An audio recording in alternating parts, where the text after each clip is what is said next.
I'm Sam with WriggleBrew, and this is Climate Action Figures.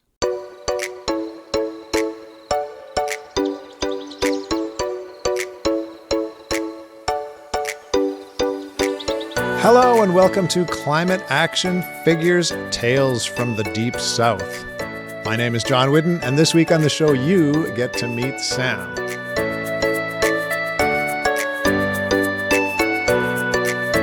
This week's Quick Fix is brought to us from Linda in Indio, California. Thanks for writing in, Linda. She says, instead of buying pesticides for your garden or chemical fertilizer, try using household products such as vinegar and baking soda or detergent. Sometimes these work just as well as the chemical ones and are not so hard on the environment. Well, welcome, Sam. What do you think about that quick fix? Oh, thank you, John. I think it's a really good idea, and I highly encourage it.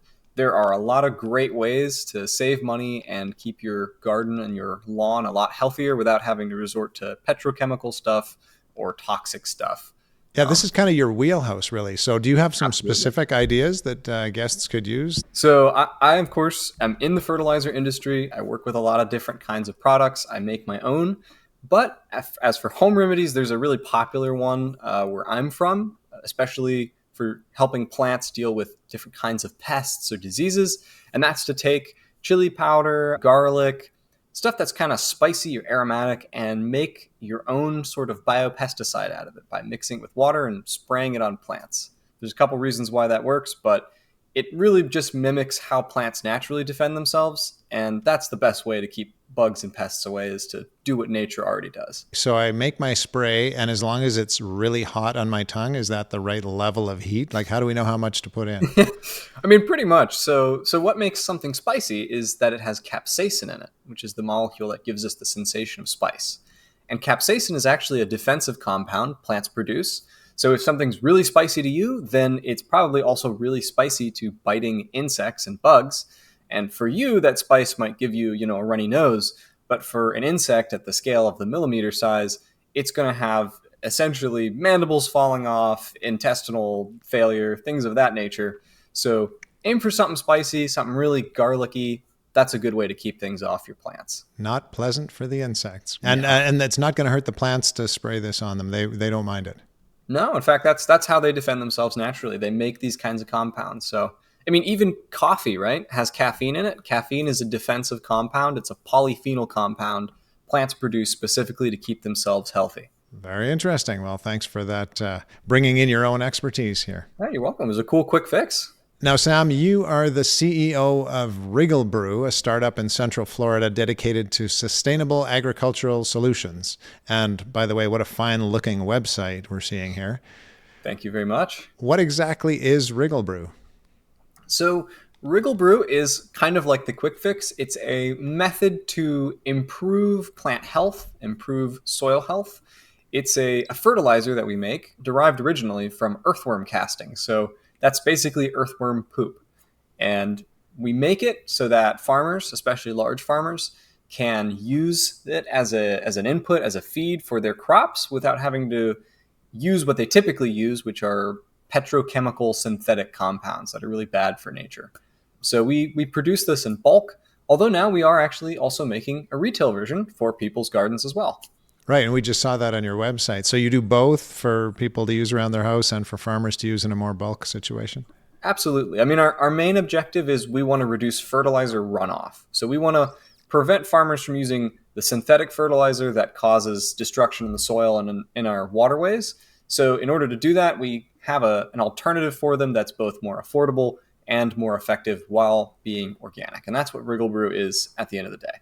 Now, this, Sam, is not only your business, it was your area of study. So can you tell us a little bit about the downside of this fertilizer runoff? You know, people think of fertilizer as, well, it helps plants grow. So what's the big problem with it running off? Well, there's several problems. And in fact, I mean, the problems with the way we fertilize don't even just extend to runoff. They actually stretch back to how we make fertilizer. So most of the fertilizer we use is nitrogen or phosphorus. These are nitrogen and phosphorus compounds. And a huge amount of it comes from the petrochemical industry. So we take natural gas, which is a byproduct of drilling for oil, and we crack that with a huge amount of energy. In fact, about 1% of the world's energy is used for this process to make different kinds of nitrogen fertilizers. We then put them in boats, ship them halfway across the globe, which has a huge carbon emission footprint, to then finally be put onto fields where crops are or put into people's gardens. And there, the nitrogen, we're talking about like ammonia and urea, these compounds are very reactive. They rip apart the cell walls of soil microbes. They kill a lot of decomposer organisms like earthworms and isopods. And ultimately, because they're so small and reactive, they end up flowing straight through the strata of the soil, and they end up in our waterways. Here in Florida, they end up in the Gulf of Mexico, or they end up in lakes, and they cause massive fish kills and destroy a huge amount of life in these ecosystems. That's a lot of downside to these products. How do they actually help? Obviously, they do because farmers use them all the time. So how do they help actually? Well, they are very effective for increasing plant growth, at least in the short run. So when you use nitrogen, it provides an enormous boost for the production of proteins and chlorophylls. So you get really big green plants when you use nitrogen-rich compounds. But the downside is it's kind of a false growth. It's growth in the same way, maybe steroid growth is for a person. It isn't backed up by the kinds of nutrients that make the plant actually better for people to eat. And of course, these nutrients end up being used in excess of the quantity you actually need to achieve the results of growth. So the excess ends up in the soil and causes all those other deleterious problems I mentioned. So plant growth at any cost is not good. No, I think growth at any cost is always going to be quite expensive. Right. Now, when listeners are thinking to themselves, what about my fertilizer that I use on my houseplants? Does that same thing apply there? Essentially, yeah. So when you fertilize at home, you're really just doing a miniaturized version of what is done at large farms. So you use, some kind of liquid-based nitrogen product. It's going to cause the same damage to the potted plant soil and to your yard and its ecosystem as it would when a large farm uses, metric tons of the stuff. So if a listener is trying to find a product that is more environmentally friendly than plant food, first of all, how do they know? If you look at the plant food, will it say nitrogen content on it or something? Yeah, absolutely. So most fertilizers have a ratio on them, an NPK ratio that they give. And a lot of people think that the higher the number on the NPK, the better it is. But in some cases, it's really kind of the opposite, because you don't want a huge amount of nitrogen and phosphorus salts. You actually want those compounds to be given to your plant either organically or for the plant to produce them itself through its biosphere. So there's a lot of good organic options, and there's a really good way to check if something's organic, at least here in the US. You can look for the OMRI certification on the bottom right. Basically a little symbol that says this is a certified organic product, and it's been made with organic ingredients and in a process that is itself sustainable and organic. So you can look for that, and that's a good sign. And you said the NPS ratio, is that right? NPK. So nitrogen, phosphorus, potassium are all associated with different characteristics of plant growth. But in the case of all three of them, they are typically better off provided by the plant's microbes or by larger organic molecules than given to the plant directly as a salt. So is a healthier option not going to have those numbers at all? Or is one of the numbers worse than the others? What do we do about that? Well, certainly the first two numbers are worse than the third. So potassium being the third number, not so bad to have in large quantities because it's not as mobile in the soil. But phosphorus and nitrogen are both pretty bad. In fact, they're so bad that here in Florida, we ban the use of fertilizers with nitrogen or phosphorus in them for 6 months out of the year in most counties, and in some counties all year round. So they're pretty bad. You kind of want to avoid, especially if you're trying to do safe growing for, kids or pets or things like that, you want to avoid big numbers like that. Having small numbers is okay. Having no numbers is best.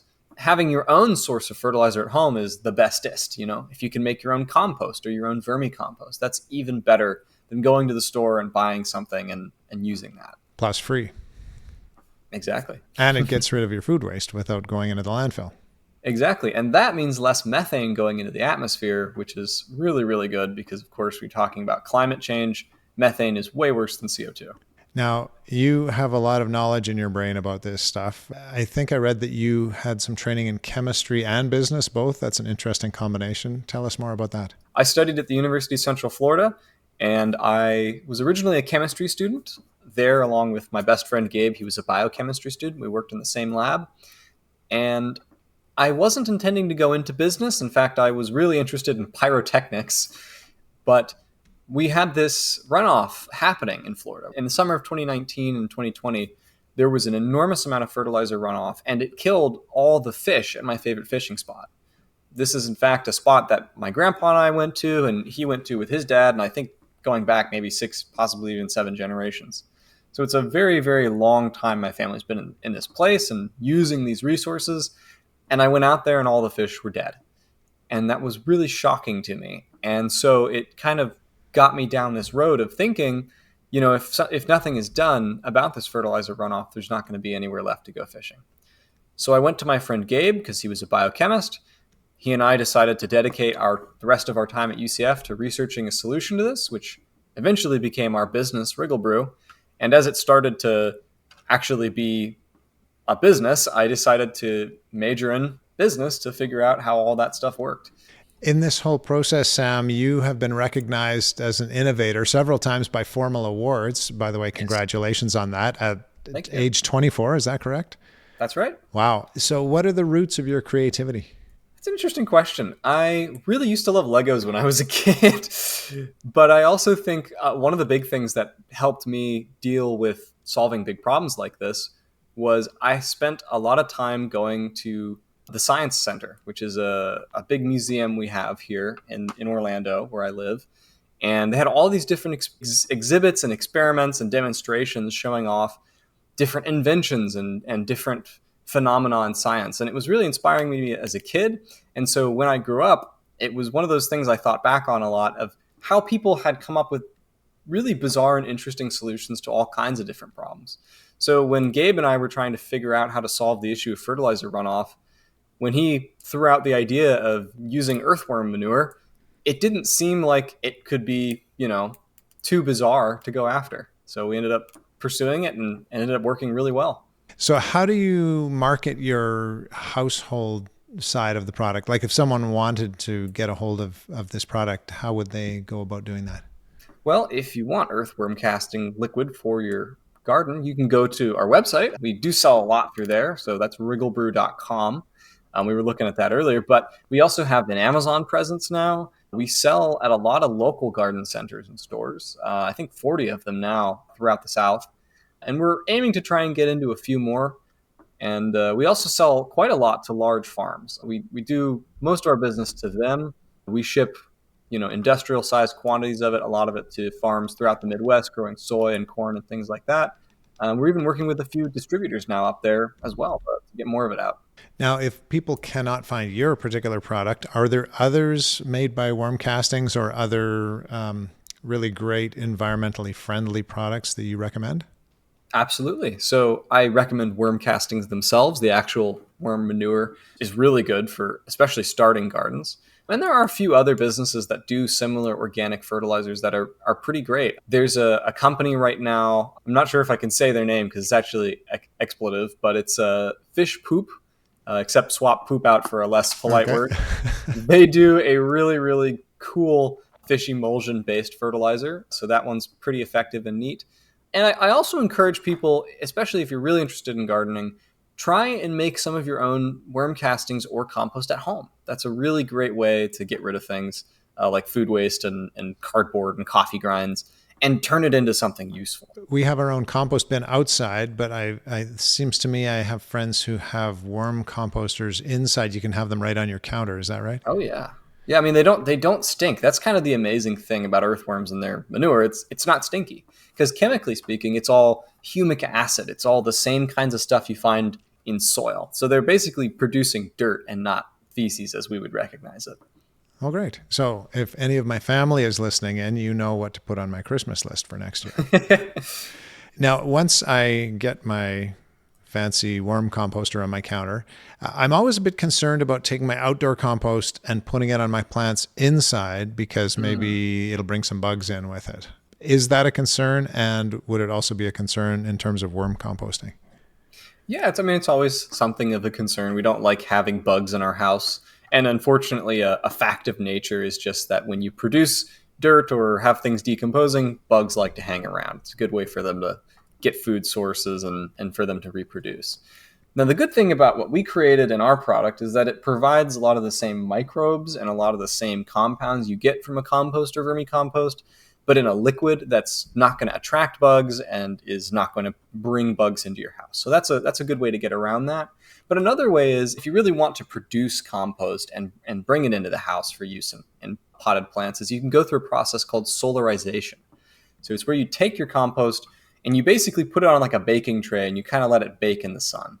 What this will do to it is it's going to essentially sterilize it and kill all the eggs or larvae or whatever things might be living in it. And will also tend to kill a lot of the microbes living in it, but it will allow you to keep all the organic nutrition. When you take solarized compost, you put that into a potted plant, you're going to get a lot of the benefits of compost without any of the real downsides of bringing bugs into the house. And if I do get my own worm composter, can we put that directly onto the plants? Do we have to go through the solar process or no? Not really. Worm castings tend to be very clean. So that's one of the kind of amazing things about them is, I mean, not only do they not smell bad, they are also pretty well regulated by the earthworms for pests and bugs and things of that nature. Well, thanks for sharing your vast knowledge on this subject with us. Now, Sam, if you don't mind, I would love to take a minute to give something away. We don't take sponsorship on climate action figures, but we do love the work done by an organization in Canada called the Canadian Parks and Wilderness Society. And they sent us a couple more T-shirts to give away. And I'd like to show a few of those off right now. So if you don't mind, since we have listeners that are on the podcast here, maybe, Sam, you could describe what we're seeing as I hold them up. I'll take a look. And these are both, sorry for the wrinkles in transit. We got a little bit wrinkly. We got a medium of this shirt. It's a beautiful shirt. It's covered in all kinds of very colorful flowers with the name on the side so you can see what flower is what. And I kind of want that one. Well, maybe we'll mail it to you. So this one has got a ram or goat with some kind of horns on it. I'm not an animal person, more of a worm guy. I think it's a mountain sheep. I think it is. I think it's some kind of mountain sheep. And it has Canadian Parks and Wilderness Society on it. It says Wild Side right next to the big mountain sheep. They're both mediums. They're both various shades of green. And if you want to win those, just write into us. That's all you need to do. So send us a message via social media or climateactionfigures@gmail.com. And we would love to give one of those to you. Now, we love giving things away for free. But to be fair, any organization should feel free to send us swag to give away. So if you have something you want us to give away, send us a message or send us the swag. And as long as it has an environmental component, then we'd be happy to oblige. Now, Sam, speaking of environmental components, many companies out there, in my view, are really greenwashing us with their businesses. Would you agree with that statement? Absolutely. And I think it's one of the biggest shames of the industry that's really happening right now. I thought you might have an opinion on that. Before I ask you something about that, let's just define it in case you have not heard that term before to our audience members. Greenwashing would, I think, broadly be defined as making like there is some great environmental component to your product when there really is not. You're just masquerading, maybe making the bottle green or showing some mountains on it when really it may be even harmful for the environment, but you're pretending it is great for the environment. So tell us what you find frustrating about that, Sam. I think a lot of things about that are pretty frustrating. So there's a lot of companies out there, ours included, that are really trying very, very hard to be sustainable and to be producers of products that are sustainable. And we end up finding ourselves competing with companies who really muddy the messaging, who make a lot of claims, use a lot of buzzwords, but ultimately are producing something which is not better for the environment, not better in its use. And especially in the fertilizer industry, I've noticed this several times where, for example, there's a company, I won't name names, but they produce a fertilizer which they call it, like basically like dirt juice or something like this. And they say that it's organic, but when you read the actual label, it's just a watered down version of a synthetic fertilizer. So all the same chemicals, just less of them, but still quite bad. And it's the same with packaging for a lot of businesses. There was a scandal a while back with a company that was making paper water bottles. I don't know if you recall these, but they look like they're made of paper, cardboard on the outside. On the inside, there's plastic. It's a plastic bottle with paper covering it. And things like this are really frustrating because it's making consumers distrustful of words related to sustainability and to, regenerative practices, and it also competes with companies that are really trying to be sustainable in a way that's difficult. So as a CEO of a company that is really doing its due diligence in being kind to the environment, how do you recommend consumers go about figuring out, just generally speaking, not maybe in your industry, but in general, how do we know what's greenwashing and what is not? Well, at least in my industry, and I'll speak to that first, we do have the benefit of having organic certifiers. So I mentioned OMRI, OMRI, the OMRI certifier earlier. They do a lot in the organic input space. So a lot of products will claim to be organic or natural, but they don't actually meet the requirements. If they don't have that OMRI certification on them, that's a good way to know that they probably aren't really organic. In other products, there are other certifications that are now being put out to demonstrate whether or not a product is organic or not, but it can still really be a challenge. So I would encourage people to do their research, try and learn what exactly is this company claiming is organic or sustainable about their product, and why should I care about that specific product's differentiation versus another product, I was going to say also on that same topic, if you are someone who discovers a product and you find that it's really sustainable, share the word, tell your friends, let them know which ones are good and which ones aren't. Because people who are passionate about this tend to do the footwork themselves and educate themselves, and a lot of other people won't. So if you know, you kind of have a responsibility to tell others. Now, Sam, how do you, as a business owner, separate your company from greenwashing companies? So a couple ways. We try and use a lot more explanation when we market to people, tell them a lot more how it works mechanically. We also try to back up what we do with a lot more research and literature to demonstrate, this is why it's really organic and sustainable. And also for our work, most of it started as sustainable research projects and received, in our case, federal funding to actually pursue our work. So we often point to that and, as a demonstration of, hey, we're not just some corporation that's trying now to work backwards to the point of sustainability. This began as sustainable research funded by the federal government to make something good. And now we're starting to commercialize it. Hopefully the federal government will continue to fund environmental innovation.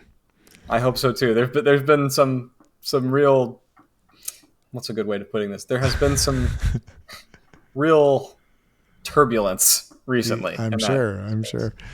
Now, forgive my preconceived notions, speaking of which, but when I think of environmental innovation, Sam, in the United States, I might think about the Pacific Northwest. I wouldn't typically think of Central Florida. Am I wrong? You're not wrong. We aren't really well known for being a hub for environmentalism, but we are starting to now, in the last couple of years, be home to a number of environmental and sustainable startups. And I'm guessing you're trying to change that perception. Absolutely. I want to be part of that push because sustainability is something that can and should be done everywhere. And I mentioned earlier some of the story of what inspired me to go after this. And I think, ironically, as things get worse in a lot of places, more and more people are going to kind of wake up to the fact that something can be done by them to address these issues. Right. Now, how did the environment worm its way? I'm sorry, I couldn't resist. Into your life in such a big way. Well, as I mentioned earlier, there was this event where all the fish in my local fishing spot were killed, and it was a very shocking event to me. And it's one of those things that really gets you thinking. Now, I was a student at the time, and I felt that I had really very little to lose by trying to go after this issue. I thought, I'll graduate fairly soon. I'll have probably a job, maybe a family not long after that. So I'm going to be really pretty busy and not able to try and solve this issue. But right now, I have a chance to go after it. And so I decided I'm never going to have this chance again. I'm never going to be less busy than I am now. So I decided to try and make it happen. We had a competition at my school. I ended up winning grand prize for that competition, which got some funding. And from there, it's just been rolling ever since. The family fishing hole incident was really pivotal in your history. It was huge, yeah. Now, there must have been other seeds planted along the way by people, organizations. What else, when you think back to your youth, helped you lean in that direction? Absolutely. Well, I was an Eagle Scout, so I spent a lot of time camping and a lot of time outdoors. And here in Central Florida, we do actually have a really rigorous and strong public park system. In Seminole County, where I live, we have a really good environmental center, and we took a lot of field trips there as a kid. So I learned a lot about how all that different, how the environment works a little bit, how species protection works, how watersheds function. So these things were always kind of in the background, and they were a big part of my public education. So when I did finally go to school, I felt, this is something I know at least enough about that I can myself go down the wormhole in. There you go, touche. Now, we need to get to your climate action before we run out of time today. You have got so much in your life you could choose from. Is there something specific you've picked for us today? Yes. I think really the big thing that people should try to do is try and do your own worm farming or your own composting at home. I mentioned that earlier, but I really think that's a great way to reduce the amount of food waste going to landfills, which brings down the amount of methane we're putting out, and it makes it a lot easier to grow your own food at home and to grow your plants without having to use toxic chemicals. Just give us one more plug on the methane angle there. Tell us from the chemistry background how that is so important. When we throw away a lot of our food waste, what often happens is it goes to the landfill and it piles up on top of itself. When you have enough food and farm and biomass waste piled up, oxygen can no longer reach that material. And at that point, anaerobic bacteria and fungi, microbes that don't use oxygen start to breed. And those guys primarily produce methane as one of their outputs of digestion. And methane is a greenhouse gas. It's a greenhouse gas many, many times worse than CO2 is, pound for pound. I believe it's about 90 times worse on the molecule basis. So it's substantially worse than CO2 is. And when we put out lots of methane, it accelerates greenhouse gas accumulation in the atmosphere, which means more contributions to global warming. And so we want to avoid that as much as possible. So if you can have your food waste digested in a composter at home, it's more likely to have access to oxygen and so won't produce methane. And so hopefully won't contribute to greenhouse gas emissions nearly as much. So shout out to home composting. Big fan of home composting. Let's go. Sam, in these interesting times, what gives you hope? I think what gives me hope is that there are more and more people, especially young people, who are really trying to solve a lot of these big issues. I mean, me and my friends put together this company, but we're not alone. There are a lot of people in my graduating class who've started sustainable businesses. Shout out to my friend Mason at the Source Company making textile from seaweed. So there's all kinds of young people pursuing these ideas, and it fills me with a lot of hope and a lot of satisfaction. Well, thank you so much for joining us today, Sam. It's been a pleasure. And thank you, dear listener. If you enjoy the program, please feel free to like and subscribe. That always helps our cause. And we will be back again next week, same time, same place, to hear from another climate action figure. Until then, go figures.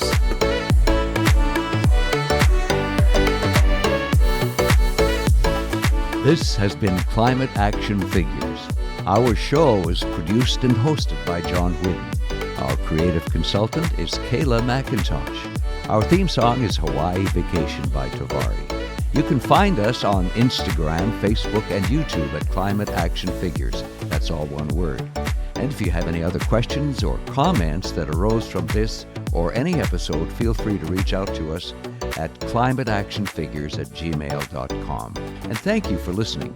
We'll be back next week with another Climate Action Figure.